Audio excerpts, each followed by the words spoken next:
quiet seaside town, an evil laid to rest centuries ago, has risen. An abandoned fortress deep in the swamp holds a secret that could save the village or destroy it. Now, a band of adventurers sets out to dig up the wounds of the past and bring the light of day to the roots of ruin. This is Tabletop Gold.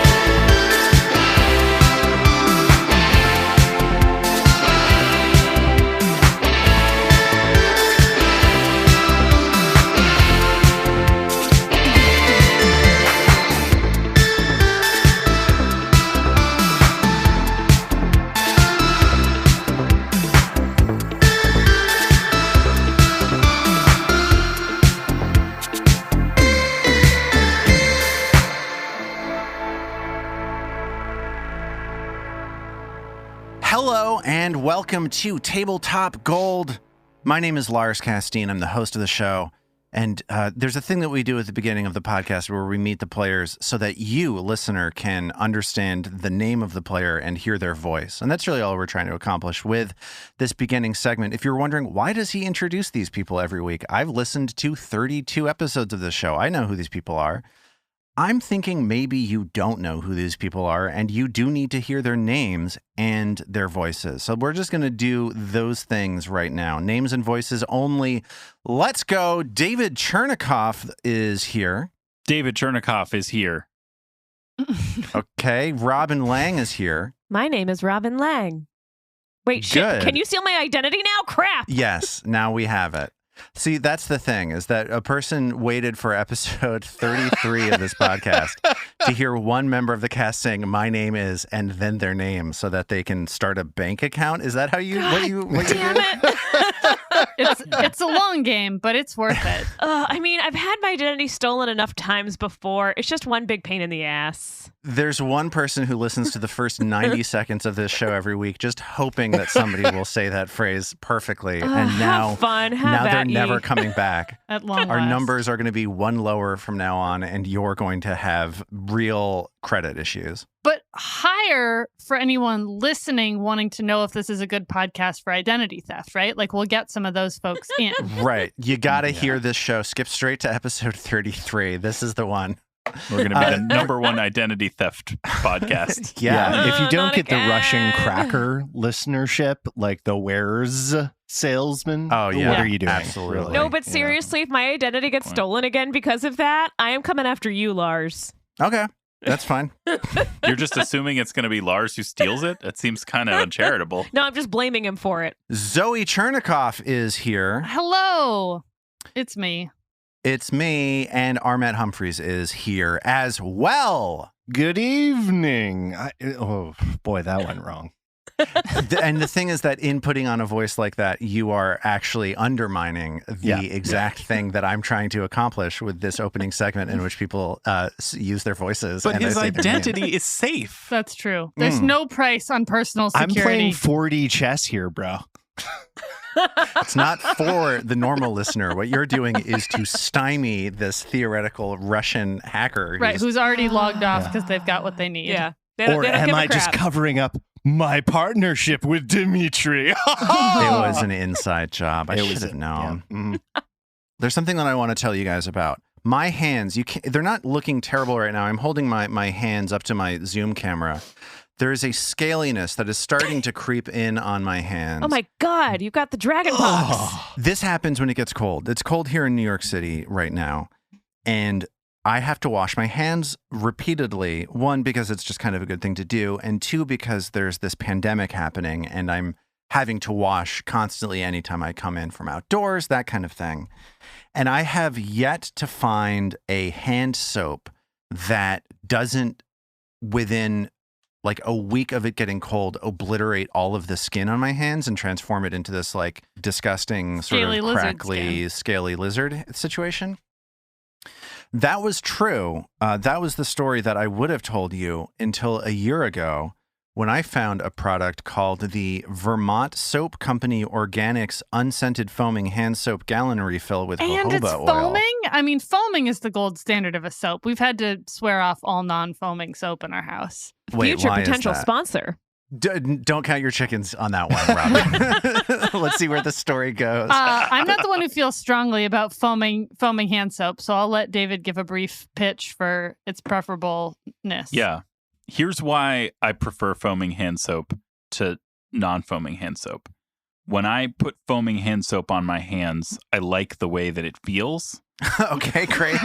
And when I put non-foaming hand soap on, it feels like I don't like the way that it feels. It feels like it's never Right. going to get the soapy, slimy soap slime feeling off. There's no amount of water that makes it go away. Whereas with foam, a small amount of water makes that feeling go away. It's a very strong preference that I have that I didn't realize I had until only a couple of years ago. I have an issue with a standard non-foaming soap, which I'm able to tolerate. This I think does not hit me as deeply as the David situation does. Yeah. But when you like use a standard gel hand soap and you've got that little slug of soap gel on your Yeah. little hand, Right. there's always a moment where you might tip your hand and that whole thing just might like fly down Gone. the sink, Gone. right? Yeah. Yes, Oh, I sure. used to do that with Purell during the pandemic. Every time I'd pour it on my hands, I'd then immediately like drop it onto my pant leg. It was Oh, and I bet that'll take the color out of some stuff too. I'm suddenly feeling like I've been unfairly judgmental of my sixth graders all this time. It's hard. This stuff is hard. Like I'm just gonna say it. So talk to us about this soap. This was the Wonder Soap. So this was the Wonder Soap. I literally was like getting Past tense. unscented soap after unscented soap. Exactly, past tense. I got the Dr. Bronner soap. I got all this other stuff. I got all these unscented soaps because I figured my hands were getting scaly because of scents. The Vermont Soap Company came up with this great unscented jojoba oil business. And then they pulled it off the market and replaced it with something that zorches my hands even faster than any other soap I have ever used in my life. This is what I thought the replacement for that product was. I thought they just put it in a new bottle. Like I'm buying these things on Amazon. So like if they change the label slightly, it becomes a completely different item. So I figured this was the same item. So now before I was using the Vermont Soap Organics Unscented Foaming Hand Soap Gallon Refill. Now I'm using the Vermont Castile Soap Unscented Gentle Liquid Soap for sensitive skin and natural body wash, organic hair shampoo for oily hair, aloe castile soap for men and women, 64 ounce. That's Wow. a whole That lot shit of words. sucks. Well, It's Castile terrible. is a very abrasive. I feel like Castile is where that goes wrong. Castile's what you use for like clothes. This is where I'm glad that we're having this conversation because this is new information for me. It's all purpose, right? Think of all the things you just read off, right? It does cleaning, it does hair. It's like a pretty heavy soap. Oh. I think of it as. I just thought Castile, I just assumed it was like because it doesn't have. Well, I think it's Scent like in it. good for you, right? It doesn't have. It's not like introducing a bunch of estrogen into your house or whatever. Here, Lars, I've dropped in the chat for you. You got to go directly to the source. You go to their website. You buy directly from the Vermont Soap Shop. But how will the middleman, poor Jeff Bezos, go to space? And you go Yeah. to their sensitive skin, to the where you can buy for Okay. sensitive skin. No, this is All helpful. right, from This the is good. homepage, you're going to want to avoid clicking on the tab for laundry detergent. You don't want to be putting that all over your skin. I am so glad that we You're had going to this see conversation. another tab for abrasive dish scrubber. You're going to You want don't to want just, that one. Oh, you wait, I just don't want wanna that move one? right on past that. David, stop recreating phone calls with my mother. Well, I'm excited now to do this thing because I am running out of this gallon of soap that I've been destroying my body with for the last 4 months. If you want, I also have 100 different little bottles of hand moisturizer that I can No, just I don't drop want- off no. at your You apartment. don't don't. want You don't that. do any cream because cream would help you here. Cream smells so bad. The Oh, scents you don't want to in smell like these a hand girl, lotions. Daddy? You don't want to smell too girly? You can get an What did unscented I lotion. do to deserve this? Like, what on earth? I'm coming to you with a problem, and suddenly I'm being mocked for things that I don't even really know are true about myself. It's messed up. Lotion is something that gives you the same horrible texture feeling that you can't wash off of your hands as when you Don't use want gel it. soap, only it doesn't clean anything. I'm with Lotion. David on that one. I'm not, no way. No way. Get that stuff. Unless it's foaming lotion, I don't want any part of it. All right. Well, let's move on. Let's get into our game, shall we? So there's one thing I want to say before we jump into the game. We talked last week at length about our various choices that we made for our characters at level 3. If you would like to find our characters' level 3 character sheets, you can find that on our Discord server. Go to www.tabletopgold.com and then you click the Discord thing, and then you go to the Discord server and you find the character sheet there. That's how you do it. It's that easy. Easy peasy. And also, if you're enjoying Tabletop Gold, please rate and review us on your podcast app of choice. Now, let's play the game. Dun, dun, dun.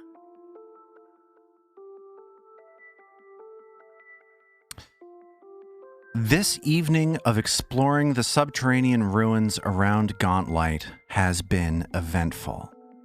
After discovering the body of Joffrey, a thief who had been enlisted to explore the dungeon by Trill's ex-girlfriend, you've incapacitated the leader of the Morlock cult that killed him. Now that you're heading back to town with both bodies, you've made 2 discoveries. 1, Norman has discovered that the nearby Servant's Crypt contains no valuables. And 2, the rest of the party has discovered a strange, half-bug, half-baby creature licking the floor of the large rubble-filled room where you first encountered the Morlocks. So, where we left off, this creature, this like strange flying baby with the eyes of an insect and the wings of an insect, has like seen you and told you, "Get out of here, bro, come on," and is flying towards you to attack. Norman is right around the corner in another room a short ways away from the party, and he's heard the commotion from this confrontation. Mag, who is carrying the 2 bodies, the body of Joffrey the thief and the body of the Morlock cult leader, Mag has dropped those 2 bodies behind her. And at this point, it is time, as this strange bug humanoid creature approaches, to roll for initiative. Yeah. Roll for initiative. Let's figure out what those initiative rolls are. David, what did you roll for initiative? It's a 16 for Mag. Okay, so that's like medium slow. How about Zoe? 13 for Norman. Okay, pretty slow for Norman. How about Armat? What did you roll? Vadim apparently was distracted by the fact that there's a baby with fly wings, and he rolled a 1 on the die for an 8. Aw. So everybody's going slow so far. Robin, what did you roll? Well, Trill's staring him down. Trill's like looking him right behind him, like, "Are you kidding me?" And he comes at her, and she rolled a 20. Okay, this creature, so annoyed by the fact that you are in this space. Oh, come on, just go. Rolled a 26. Tell me what to do. Well, he's going to try to tell you what to do. As this creature goes first, here we are, the top of round 1. We're back in that large room where you first found the Morlocks dismantling that strange ballista that Mag is interested in investigating. On the far eastern edge of the room, the Morlocks that you killed have been stacked up, like organized, and moved into the corner of the room. In the middle of the room is this creature with the wings of an insect. Coming into the room from the door to the west, we have Mag, Trill, and Vadim caught off guard by seeing this creature in a room that you thought you had cleared. And then around the corner, about 25 feet away, is Norman overhearing the commotion. Here's the first turn. This creature, this bug creature, starts casting a spell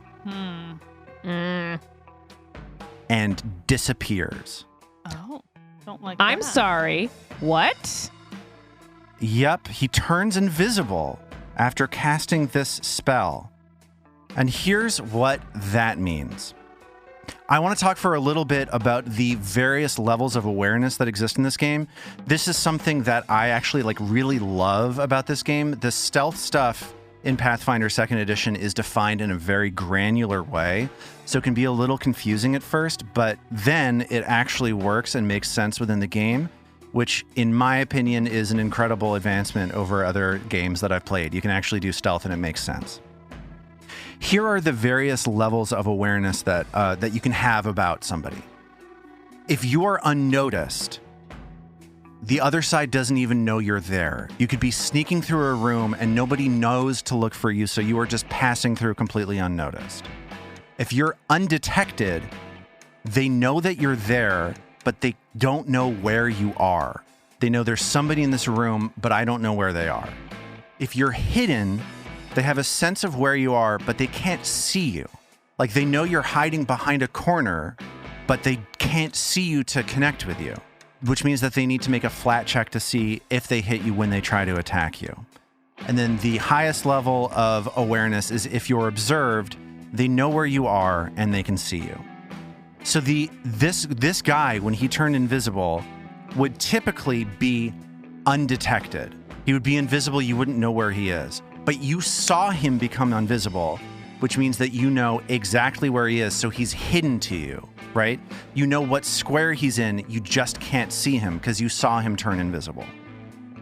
This is true for the three of you in the room. It's not true for Norman. Norman didn't see him turn invisible, so he is undetected to Norman. The next thing that this creature is going to do is it is going to attempt to sneak from one place to another place, which means if he succeeds on a stealth check versus your perception DC, he's going to move silently enough that you will not know where he is and he will become undetected. Does that track for people? Yes. Robin, you seem irritated with me. Why is that? Why on earth would you possibly be upset about this? Let me talk for a moment about, as a spellcaster, leveling up in the middle of the day. You get new spells, but those new level spell slots don't actually become active until you rest for the night, right? Correct, yes. Correct. So, But you didn't learn any spells that have anything to do with invisible creatures, did you? as a matter of fact, Trill did. Oh, that's super irritating. So, even though Trill, right.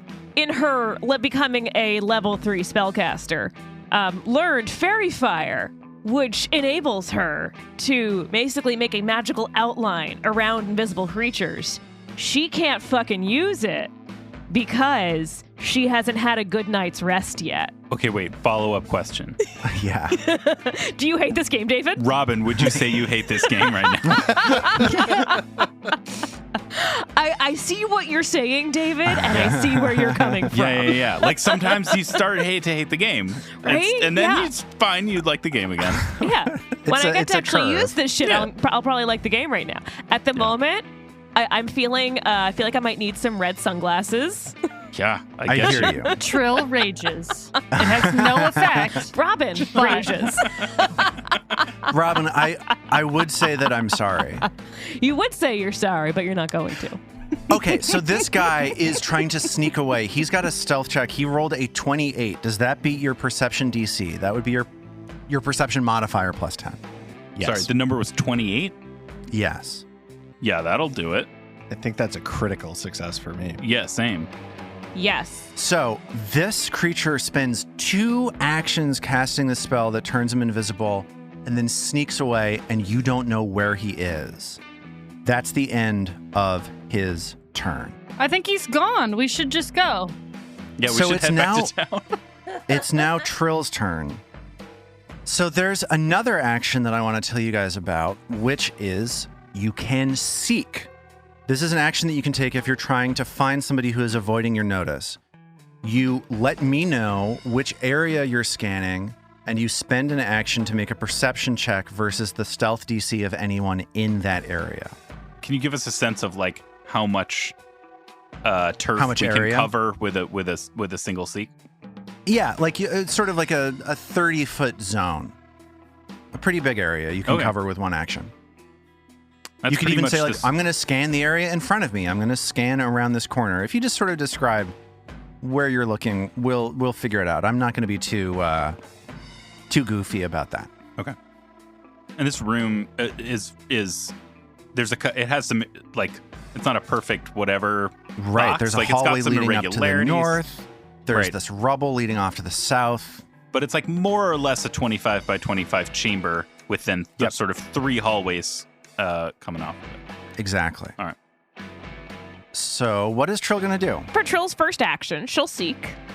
Okay. Where are you seeking? So she'll seek the area directly in front of her. So that is a perception check. This is, like a lot of things in this game, a secret check because I don't want you to know if you rolled poorly or if you're looking in the wrong place, right? Mm-hmm. So Spoiler, it's one of the two. I will say that you seek and you hear the flutter of bugs' wings in the area right at the entrance to this corner. So Trill is able to sense that this creature is here trying to scoot away into the exposed hallway leading off to the north. Now, Robin, I'd like to tell you about another action you can take in this game to deal with invisible creatures. Oh, do tell Okay. Lars. You can, if you would like to, point a creature out. If a creature is undetected to your friends, you can spend an action to describe where the creature is, and then everybody who can see what it is that you can see gets what you're saying, and that creature becomes hidden to them. Interesting. What if Trill, say, hits this little mosquito man with a ray of frost? Would that make him somewhat attracted to her compatriots? Because they saw the frost hitting this invisible creature? I'm going to say no. I think it's an interesting question. Attacking a creature does not make it hidden to other creatures. Ugh. This is, well, so Trill's going to point out that she sees him. I can hear the wings. The wings. He's right in front of me. He's just 15 feet. He's right there at the corner, guys. And it's and she's going to attempt to recall knowledge. So, that's going to be a recall knowledge check. That's going to be a religion check. Oh, for Pete's sake. Why is it always something that I'm no good at? And it's, I have no idea what it is, so instead I'm just going to inspire courage. Because it's always religion, and Trill's terrible at religion. Just because she's a follower of Desna means nothing. Inspire courage is free, so let's do a quick lingering composition. Just to go ahead and check and see how long this lasts. So... We're going to get that bigger performance modifier. That we get without going to sleep. Yeah. Oh, yeah. That's true. Boy, howdy do we ever. She rolls a 30. What? Yeah, that's a critical success. You get four rounds of Inspire Courage. Oh, go And so Trill. there's some Inspire Courage for y'all. Thank you. Does Norman get this since he's not in the room? Yes, Inspire Courage has a really big range, so you are totally hit All by right, it. I'm Yes, inspired. this is much better than Vadim's stuff. Yes, You are my Norman friend. is- All my friends get Inspire Courage. Norman is able to hear the inspiring music that Trill is playing, so Norman also gets inspired. Trying to make her way home. So, okay, Matt, go ahead and hit this thing. Go, Matt, go! Okay, it is now Mag's turn as Trill's inspiring words fill Mag's heart with courageous energy. What will Mag do? If Mag were able to successfully grab the thing, would that have any effect on whether it is hidden, observed, etc., to Mag herself, or and to other players? No, if it's invisible, it is still, there's kind of nothing you can do while it's invisible for it to not be hidden from you. You have a sense of where it is, you can see it, but it might be able to wriggle out of the way at the last second. So when you're attacking something that's invisible to you, it is hidden. You need to make a DC 11 flat check before you connect with your weapon. So I was thinking of grabbing it, but if I grab it, that's not going to help anyone hit it. Or I guess it'll make it easier for people to hit it, but they'll still have to pass a flat check in order to do it. It'll also make it lose it'll have to get out of the grabbed, right? Well, if it's grabbed and it tries to escape from you, that will use up an action. And also, while you have something grabbed, if it tries to make a manipulate action, it has to pass a flat check or potentially lose that action. Yeah. I mean, basically, y'all, I can't rage and get a weapon out and still manage to hit it. But I think when the thing winks out of existence, Mag would rage. So as much as I'd love to save the action, that I really can't justify that she wouldn't. She's dropped these bodies, and the thing disappears from view. So Mag rages. With my second action, I will stride. It looks like 20 feet over, so that I end up right next to it, and then I'm going to attempt to grab it. And that is a 27 to grab. Okay, I need you to make that flat check in order to see if you are grabbing it as it is hidden from you. All right, and that You're trying to beat an 11 with a d20. is a 14, so we're good to go. Woo! So Mag grabs a hold of this invisible creature. Potentially a huge turn for a reason that you will discover later. The two of you behind Mag see Mag struggling with wrapping her hands around something that is not there in front of her. Oh, what is this thing? And you hear the sound of its wings flapping into Mag's chest over and over and over again. Which I will say in this instance, that's making noise. I absolutely think it becomes hidden for people now who haven't seen it rather than undetected. Yeah, no, sorry. That's the question I was trying to ask you before. If I successfully grab it, will it? So, yes, now I get it. It just took me right. Yeah. It's as I'm thinking it through. Gotcha. But there's nothing. Yeah. Okay. So that's Mag's turn. It's now Norman's turn. Norman is around the corner in the crypt, hearing this commotion. What will Norman do? So he hears a noise. He wants to go check out what's going on, but he also doesn't want Vadim to know what he's done. And so he skulks out of the crypt through the secret passageway that he went in to go check out the sarcophagi, and tiptoes up to the doorway that leads to this big hallway. And he sees Mag sort of moving around, and I assume this thing is still undetected as to him, right? Well, that's what I'm saying is you see Mag wrestling around with something. It's hidden. It's hidden. So to even you. now that he's new to the scene, it's hidden right. to him too. That's what I'm saying is in grabbing the creature, it makes it hidden to you rather than undetected. Sure, and I got that for Vadim and Trill. I just wasn't sure since I was relatively new. Right, exactly. Yes. You're coming new into this room. This invisible creature is making an ongoing noise as it's struggling against Mag. You see where it is, but you can't see it, which means it is hidden to you. So using, he's sort of startled by this. He wants to help out and also sort of be able to make his way in here without seeming like he was gone for a long time. So he kind of wants everyone to know he's helping and maybe doing his usual waiting outside the door. So with a swipe of his hand and a little mumble, he throws some debris off the ground at whatever is in Mag's arms with TKP. First off, let's get that concealment check. So I'm going to ask you to make a flat check and beat an 11. That's a 20. Okay. Could have used that on the attack. Yeah, but... sorry. Sorry about that. So go ahead and roll the attack now. So this, you are targeting the right area for sure. When this is a 6, I'm going to be... Oh, okay. All right, that's an 11 on the die for a total of 20. Total of 20. This creature has lesser cover from you because you are shooting through Trill and Mag. You still manage to connect with it as Mag sees this chunk of rock fly over her shoulder and slam this thing in the face. That is 7 damage. You hear, no, sorry. What you hear is What you hear is, "Oh, what?" and it sounds like you've really rung this creature's bell. It is now. That's the end of Norman's turn. It is now Vadim's turn. What will Vadim do? So Vadim sees this TKP flying out and sort of looks behind him, startled that Norman is behind him. Then he, with a rasp of steel, draws the Aldori dueling sword, dashes forward into a flanking position behind Mag, and then, with the blade, tries to anticipate from Mag's movements as she struggles with this creature where to slice so that he'll hit it and not Mag. Okay, so let's get that flat check. Ooh. That's a 17. All right. Let's hope that Bravo. everything else goes so swimmingly. I don't know. Things have never turned south for us suddenly in a fight, leaving us lying on the ground, killing ourselves with medicine checks. That doesn't sound like our party at all.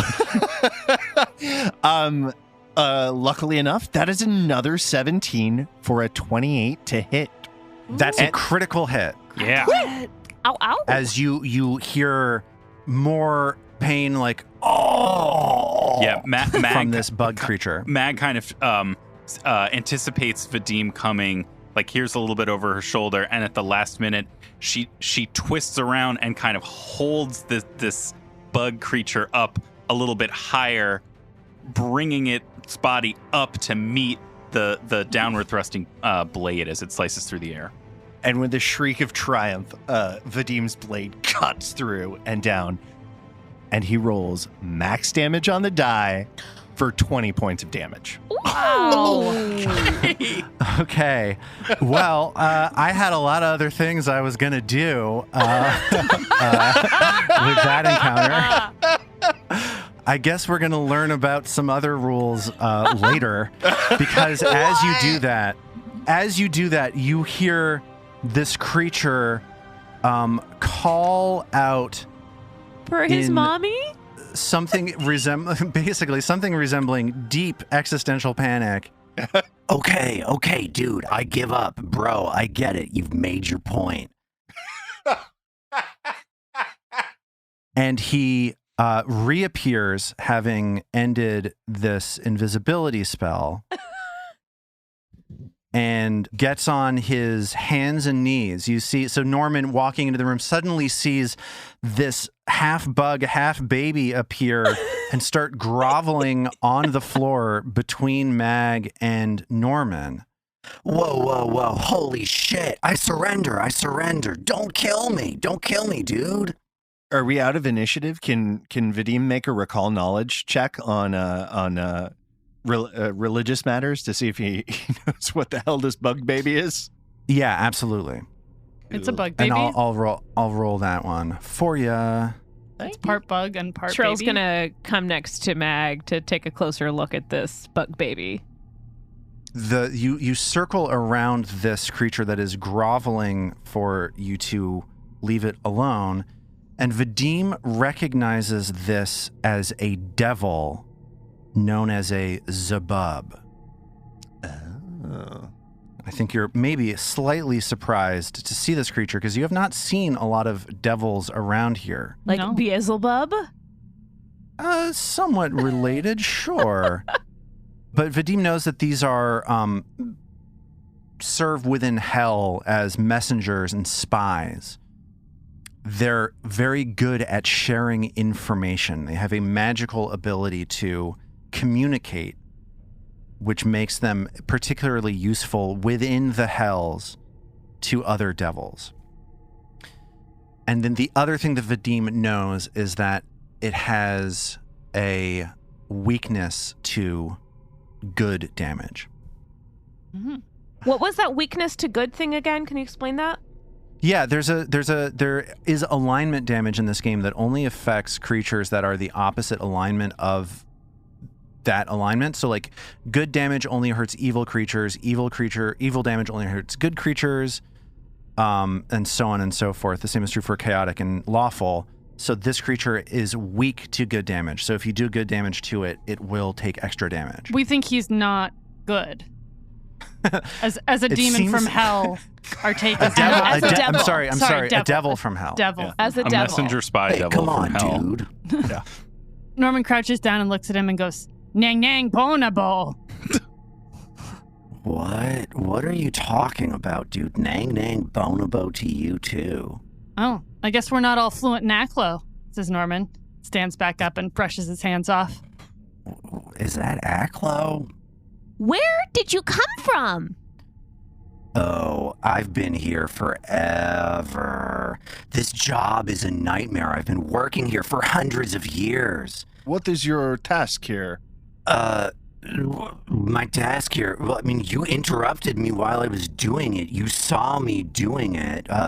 My job here is to clean this place up. I signed a contract with that Belcora that says that I have to spend 18 hours every day in my stupid room. Then I have to come out and clean this floor for 6 hours. Unfortunately, you saw the worst part of it all, the 3 hours every day where I'm contractually obligated to clean the floor by licking it. Ew. I What? know. Why do you let her do that to you? Norman says, kind of It's growling. a contract, bro. I'm bonded by the contract. Why'd you sign it? It's kind of my thing. It's kind of what we do in hell. Then why are you whining about it? Because it sucks. You try cleaning an abandoned floor for 600 years. Well, obviously I 400, wouldn't, but whatever I it is. wouldn't sign the contract. Why'd you So tell us about It seemed Belcora. like a good contract at the time. Yeah, I guess inflation. I thought that she would just die and go away, but I guess something is lingering and keeping me tied to this horrible place. You met her. You know her. You know Belcora. What's she like? Yeah, I knew. Yeah, well, she was cool, except for this contract thing. It was good. Like I said, it was good at first, but then everybody disappears and dies or whatever, and you wait a couple hundred years, and you're still cleaning the stupid place. You know, at first I thought the licking the ground thing was a cool joke, but it got a little less funny after this 200 years later. Do you agree not to kill me? I was going to offer you something in exchange. Yes, I don't think we should be making deals with literal devils. This seems like a come on, spectacularly... what's the word? A stupid idea. Yes, there it is. Well, why don't you listen for the deal first and then decide if you want to take it after, bro? Deal. Let's hear him out. If you agree to let me live, here's what I can do. I can touch one of you, and you're going to get to see something pretty sweet. I can share my memories with you. This one that I want to share with you, which I think you'll be interested in.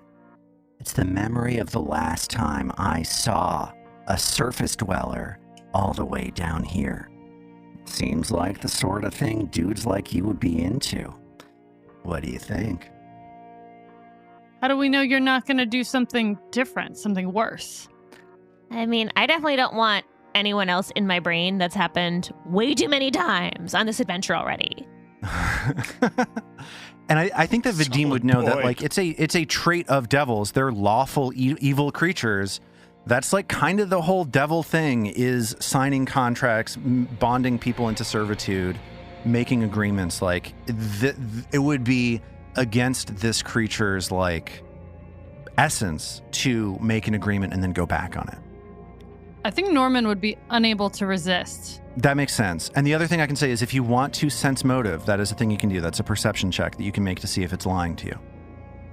Okay, yeah. No, so Norman is clearly intrigued, right? Like he wants to know who this is. The idea that you can like transmit memories through touch and mind is very interesting to him. So he does like a very, let's call it cursory check to see if this thing's likely to hurt him. And that's a 23.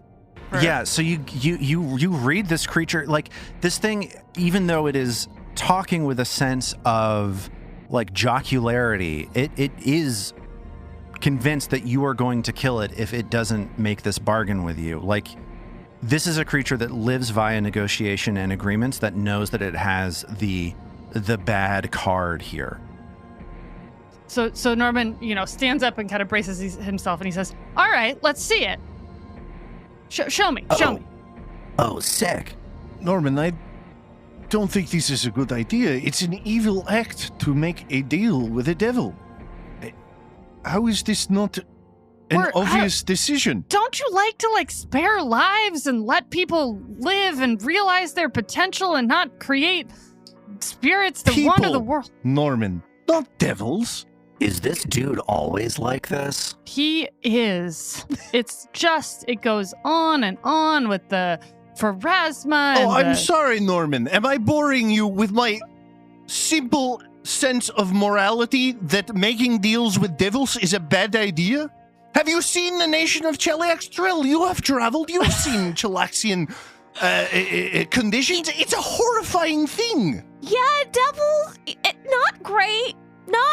It's not great where it came from, in all honesty. There's a reason I'm not back in Brasselthwaite anymore. I'm not saying we're going to ask him to join the gang. I'm just saying he's got some information. All right, enough of this. We are here in this strange and apparently hell-forsaken place to learn what is happening with that lighthouse. All we know about it so far is that it's being magically maintained somehow, and all the rooms around it, these strange chambers, are crawling with creatures who've apparently come to worship Belcora. Well, right here, actually, it's not crawling with much. He's kept the floor very clean. Oh, thank you. Kind of sticky, though. Devil says he's met Belcora and has information to offer us. None of this seems savory to me, but I don't see how we could turn down the chance to learn something more about what we're really here to find out. Am I going mad? You might be. You understand that the soul is not an abstract concept. Making this deal will damage your soul, Norman. It will draw you towards evil. You think this soul is pristine? You think this is a good soul? I don't know. I have seen the consequences of true evil. I saw it in Last Wall, in the destruction of Vigil. I don't think you have any idea what kind of darkness is out there. And Norman smiles at him, his biggest, broadest smile with his eyes glowing, and he says, "Does this look like a face of true evil? I mean, come on. What's the worst that can happen? I'm here with you guys. Let's find out." And this creature also looks at Vadim with its weird baby face with weird bug eyes and this long tongue lolling out of its face. And it says, Do I look like pure evil to you either, bro? If this is the path you have chosen, do as you will. I think we got to find out. Hit me up. Norman, I took your rapier. That was an act of evil I committed. I shouldn't have done it, but I did. I'm not perfect, but Wait. I am attempting to make amends, Norman. Dude, you took his rapier? I would never do that. I've got a job. I'm cleaning this horrible place up. Vadim pokes his Aldori blade a little bit closer into the thing's neck. Okay, I'm sorry, dude. I'm sorry. attempting to have a conversation with a friend here. Please. Of course. I'm sorry. I'm not even here. Thank you. So, you took it, but don't you think that means that sometimes we have to make mistakes to learn where we're going? I think sometimes that's true. And at the time I didn't know if I could trust you or not, but I trust you, Norman, and I want good things for you. Norman, do as you will. I'm not your father, I'm not your brother, I'm not anything, but I hoped you'd have better sense than this. And Vadim sheathes his sword and walks away. Vadim is right. You've told us what we would get from this arrears, but you haven't told us what we give you in exchange. Is it merely your freedom? Or... Oh yeah, I'm not getting my freedom. I'm stuck with this stupid contract, dude. Right now, the deal is you give Norman the memory, and we don't kill you. Yeah. So Norman, that's good. That's your name. My name's Zoslurin, so it's nice hey, to... man, hey! finally, And he claps him on the back. You know what else you could do? Yeah.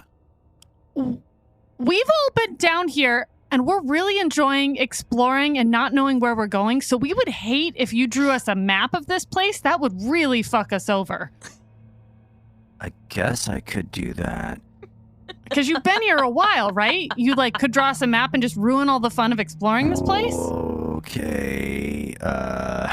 So it sounds like you're trying to use deception to get extra information out of him. Does that seem like what you're doing? That works, sure. And can Trill back Norman up there?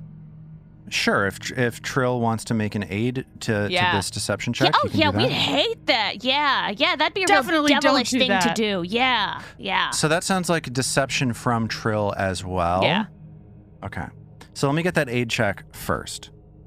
So that is 17 for Trill. Okay. So he looks at Trill and he's like, Let me just talk to Norman, okay? I don't even know your name. I'm famous. I'm Trophius Huddlelob. Oh, great. We're just giving devils our names now? I lost your minds! stolen.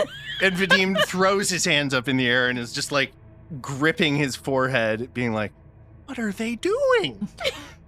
and can I get that deception check from Norman? 24 from Norman. So that's going to succeed. Let's play out how that looks. I'm not really much of an artist. I couldn't draw for you, but could I just tell? Would it be good enough for this deal if I just told you where everything was? Yeah, we'd hate. Here, hold on. I'm gonna get my journal out, and you tell me, and I'll hate every minute of it. Okay, it'll be awful. So he pulls out the journal and he describes the area that you have seen with a couple of exceptions. Okay. He describes so he lists through the areas on this floor that you've explored, and he adds a few others. Okay. Okay, and then also on the northeastern corner of this hallway, there's my bedroom where it's pretty cool. I've decorated the place, made a little bit of a slice of home here in hell, or on the material plane, if you know what I mean. Let's see. There's the hallway. Oh, don't stop, man! Oh, it's terrible. I know. Take that, you dork. So then there's also the hallway to the north where all the trapped display cases are that show the city, and it zaps you if you get anywhere close to it. Oh, no, we were looking forward to being surprised by those, you asshole. Zaps. Yeah, Wow. good luck getting killed by that thing now, dude. And I don't even know what's on the end of that hallway. I don't go in there because I don't want to die. So, and then there's also the servants' bedrooms, which are just over there. And he points at all of the doors to the southwest that you have yet to open. Yeah, and that about covers it. I actually haven't gotten into this sort of back area to clean since those Morlocks moved in. So if you've cleaned them out, that actually kind of helps me out. We can call that a favor for a favor, I guess. Hopefully there's not too big a mess back there for me to clean up now. It shouldn't be too much of an issue. That's awesome. I can finally get back there and do my job. So you get something good out of this, and I get all this horrible information. Ah! Yeah. Wait, what was the deal that we made again? What's going on? I told you that we didn't want this information, and you're just loading it on me, and I'm in agony. Too bad you got the information. So, are we going to do the rest of the deal now? Okay, give me that memory. All right, dude, here it comes.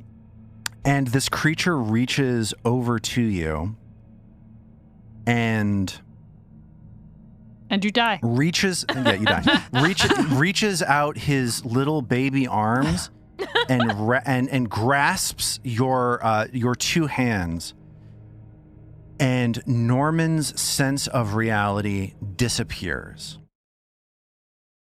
and you find yourself looking down to the ground, licking the floor of the hallway. No, I'm so sorry. You're So sorry, cleaning this Zoe. hallway up, licking the floor.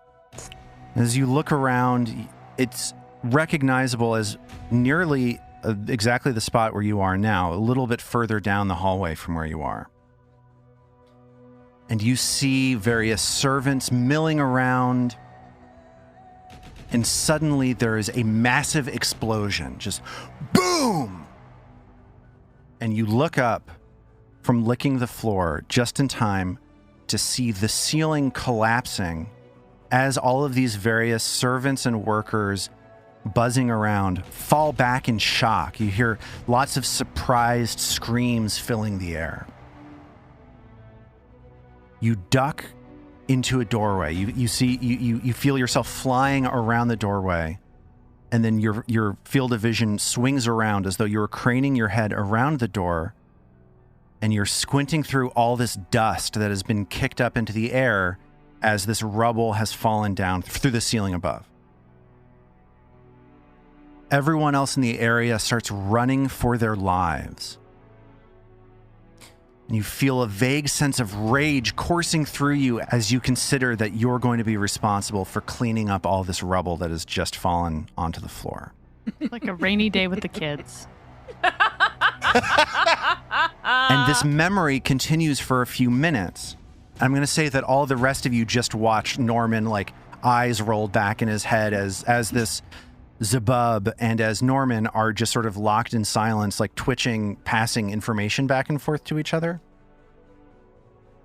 And in Norman's vision, after a few minutes of watching this pile of rubble, you see something surprising. There's a man that climbs out of the rubble.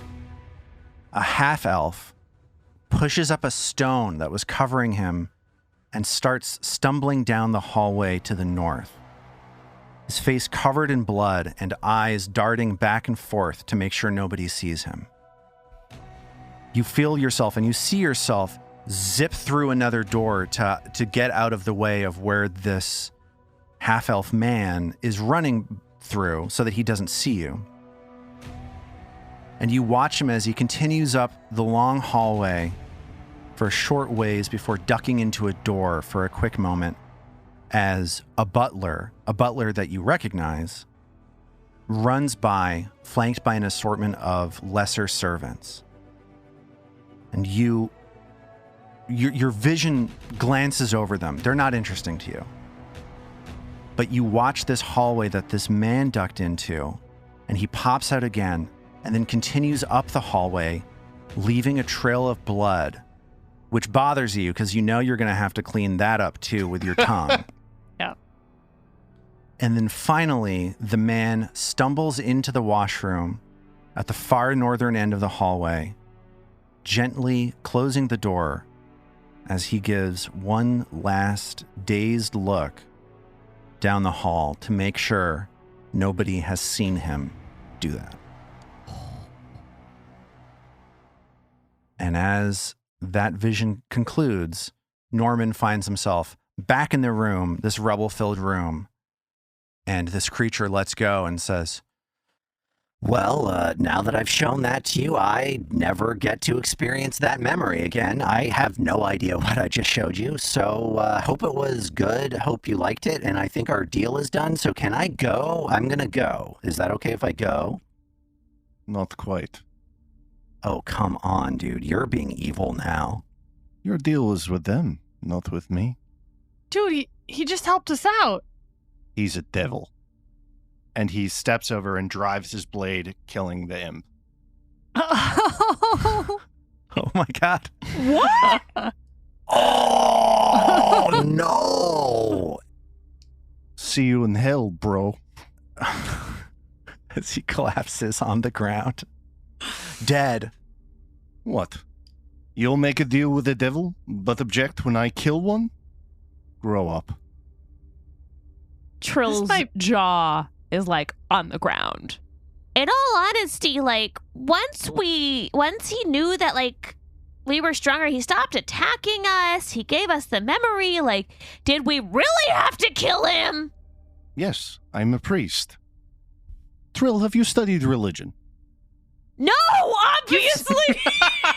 Well, then let me explain. I am literally untrained in religion. Well, that's very interesting. It's funny you mentioned that. And as Vadim starts, Norman suddenly, like, he's tensed up. He's not sure what to do. And he goes, I went in the sarcophagi. While we're clearing the air, I went in the sarcophagi. Just we're getting everything off our chest. You told me not to. You killed the guy. We told you not to. You said you didn't take the sword. You did. I think we should just so I went in the sarcophagi, but from the memory, that's where the servants are. Remember how I said they were religious servants? I think they were just servants. It was just servants in the sarcophagi. There's nothing there. And he showed me Otari. I think it was Otari that he saw. Do you guys remember how when we upstairs with the Mitflits where we had that fight where Mag kept falling in the pit and it was kind of embarrassing, and we looked around after we killed them all, that we realized that was the place where Belcora had Oh, Norman, what did you see? The dead guy who Vadim just killed, because now we're clearing the air. Well, he showed me. He came from the ceiling. It must have been when the explosion happened, and he was hurt. What was it you saw? Like, was it human? Was it... Oh, the person that he was saying. He was, I think he was half elf. He kind of reminded me of Haplo in some ways. I mean, he wasn't Haplo, but he was half elf for sure. And he was hurt. And he was looking around and he didn't want to be seen. And so he ran down that hallway and he went to the bathroom where we saw that light from Otari, the green light that came out. Oh. And I was so mad because he was bleeding everywhere and I was going to have to lick it. Well, I guess that was him. Well, now I'll never have to lick anything again. But anyways, I saw Otari come down here, but we thought maybe he died upstairs, I think. But he came down here and he was looking for something. He wanted to do something. What did the message say at the end of the hall? To follow him deeper? Yeah, I think his light took us back to that library where I lied to them about giving them flesh, and I'm not sure we can ever go back, but maybe we'll have to? That bridge has been burned. There's absolutely no way to get back there. Those people are going to be mad. Real mad. Anyways, that's where he wanted us to go, so sorry I messed that up. I guess that's more air clearing. Anyone else have anything they want to share? Vadim sighs, and he's cleaning his blade as he does this. And as he hears Norman confess, like, you just see his face fall. He sheathes his blade, and he looks at Norman and says, "Look, I can't deny that the information is fascinating that you've gotten, but you've made some choices that hurt me.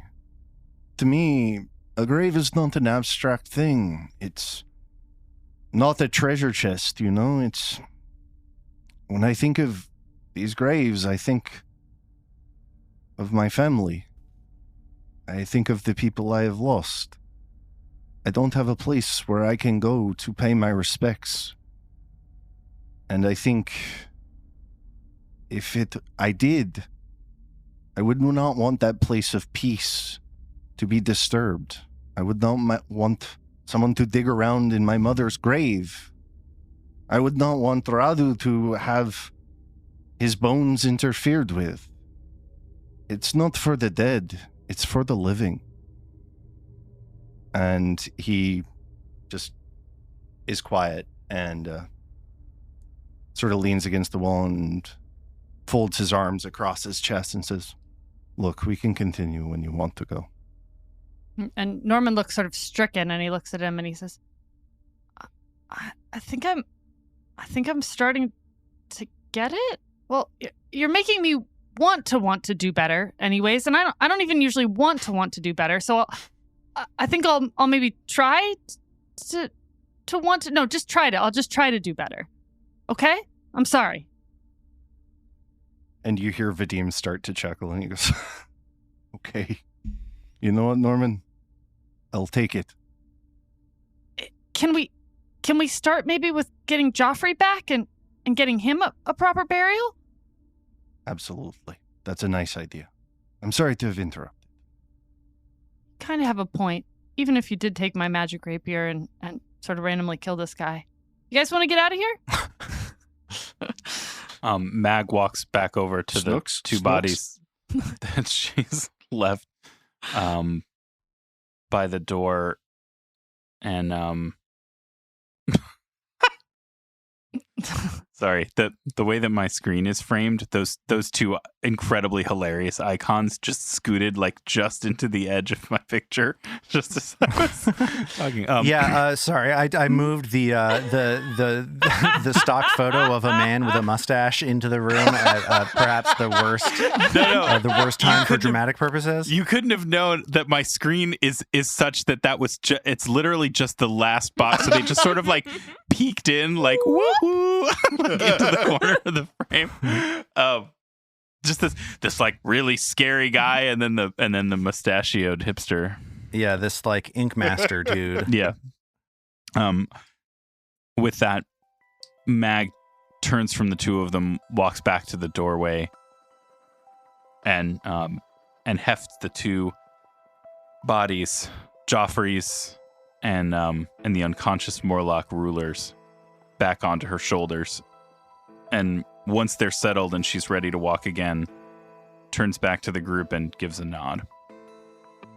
Trill looks at Vadim and Norman and just shakes her head back and forth, her buns kind of bobbing and her ribbons shaking a little bit, and just says, You know, Norman, everything is just so gray to you, and Vadim, everything is just so black and white to you, and there's gotta be something in between.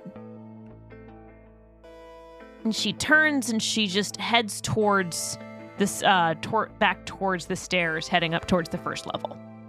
Norman follows behind, kind of mumbling to himself, like a medium dark gray. I don't know. Yeah, I don't get it either. Like, I don't know, like, or a lighter gray if you have the white. I don't. Maybe she means medium dark gray and light. I don't know. Are we talking a charcoal? Or are we talking Maybe it's more like a slate.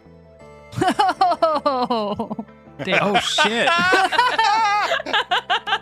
As you get outside, you work your way up the stairs. You pass through the area surrounding Gauntlet Keep, and you're immediately struck by the moon looming overhead.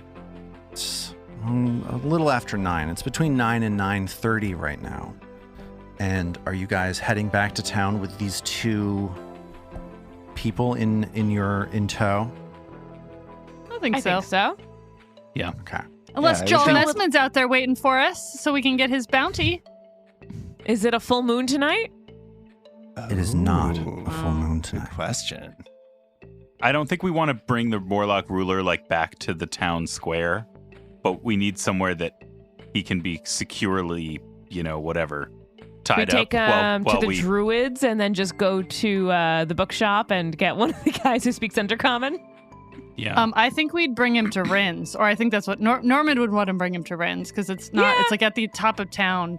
That makes sense. Bring him to Yeah, Rin's. if we could sneak him into Rin's and then tie him up there. I think Vadim would argue for bringing them into Captain Longsaddle. like, surely the guard has a secure facility for storing prisoners. They'll flip out if they see a Morlock.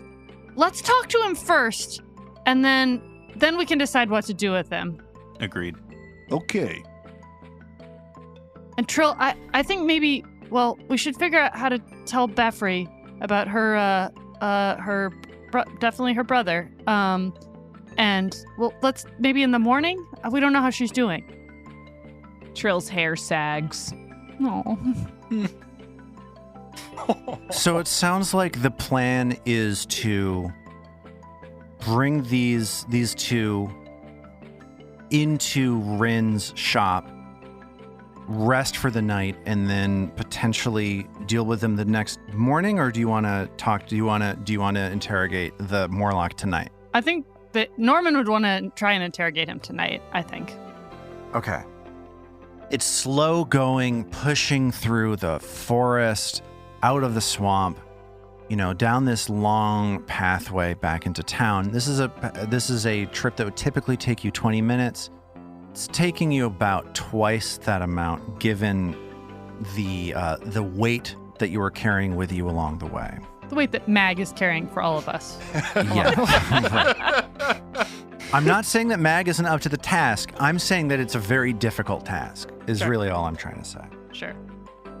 Trudge. And yeah, it's around 10 o'clock at night when Mag is finally able to unload the burden of the body of this thief and the unconscious, shackled Morlock leader. And they both land with a thud on the ground just outside Rin's shop. Norman goes, give me a second. And he pulls the canvas back from the circular dome that is, or tent-like thing that is Rin's shop. And he goes, Rin, are you here? And you hear Rin's voice call out from the inside of the shop. And she says, Norman, is that you? Of course I'm here. We're open all night long. Of course, not a lot of customers at the time, but yes, I'm here. And she steps out and you see her, her long red cloak and the horns on the top of her head and the long sort of alien ears on either side of her face as well.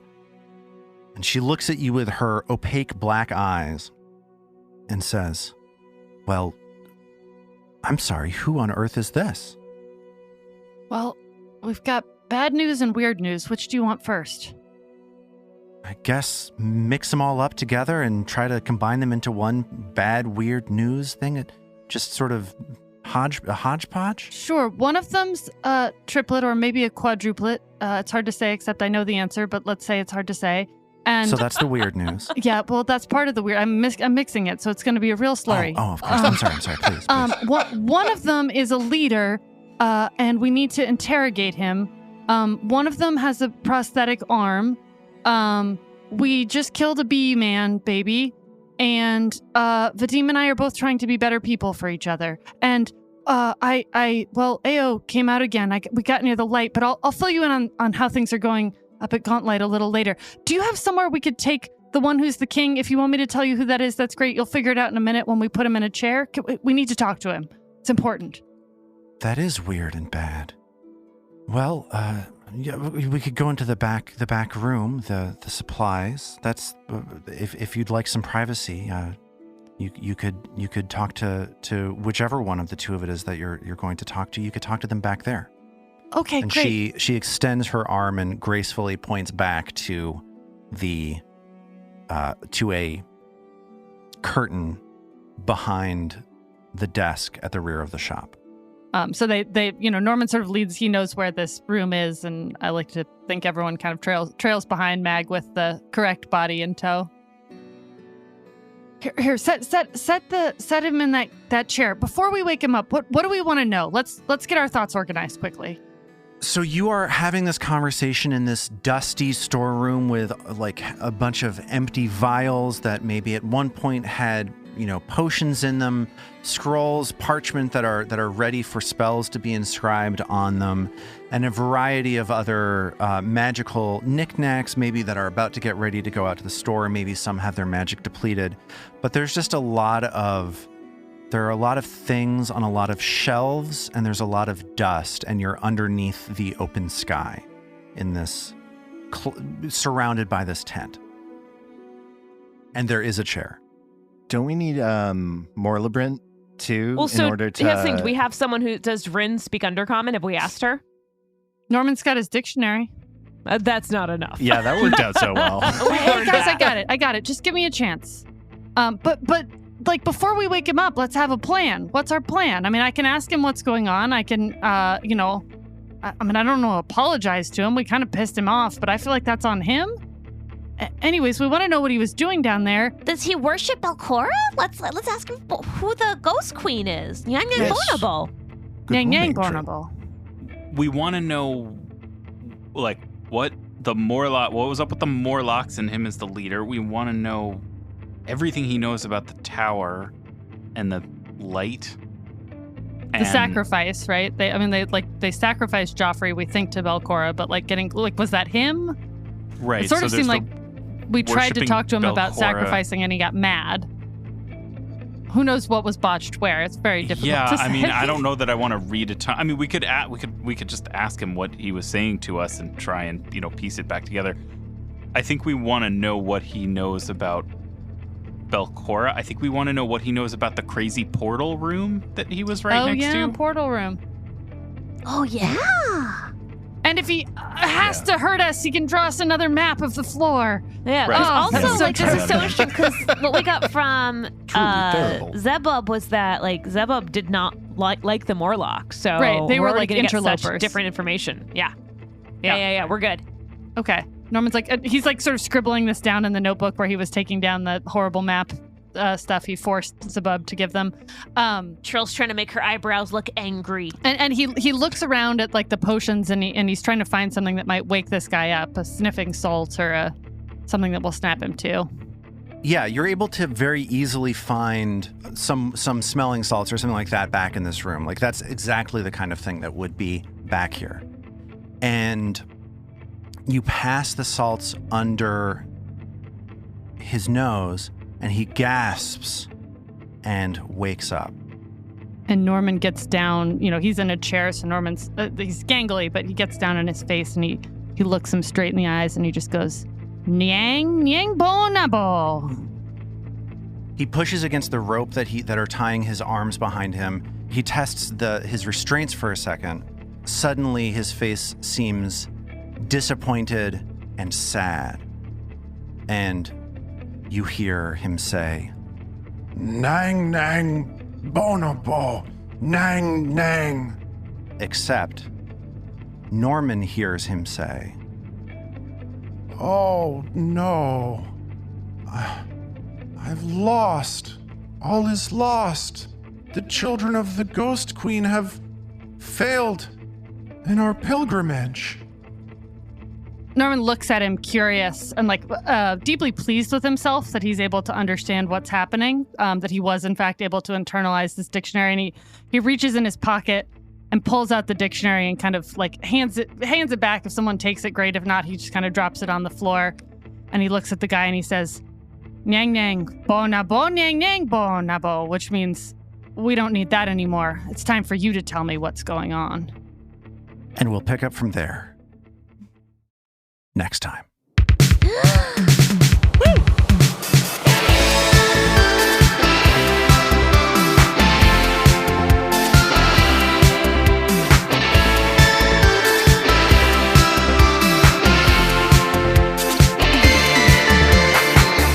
The Roots of Ruin is a Tabletop Gold production produced under the Paizo Incorporated Community Use Policy. The Roots of Ruin uses trademarks and/or copyrights owned by Paizo Inc., used under Paizo's Community Use Policy. We are expressly prohibited from charging you to use or access this content. Paizo does not recognize, endorse, or sponsor this project in any way. Original characters and content are the property of Tabletop Gold. For more information about Paizo Inc. and Paizo products, visit paizo.com. We at Tabletop Gold would love to hear from you. Email us at letters@tabletopgold.com and find all our social links at tabletopgold.com.